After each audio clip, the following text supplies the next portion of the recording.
So in this Moomoo tutorial video, I'll be showing you guys how to buy Shopify stock on the Moomoo application. So you open up Moomoo, go to the top right, and press on the search icon or the magnifying glass. Once you're here, type in ticker symbol SHOP or shop.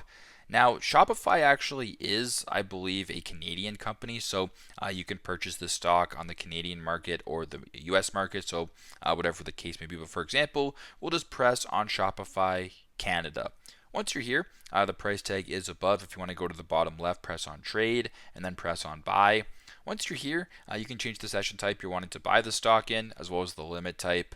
There's limit market, etc. And then where it says quantity, this is where you type in the amount. So if you wanted to buy 5 shares, for instance, you can say that. The amount is how much it would cost, and if all looks good, you want to proceed, press on the green buy button and go through it that way. So very simple, very straightforward. This is how to buy Shopify stock on Moomoo. Thanks again for watching, and I hope this video helps.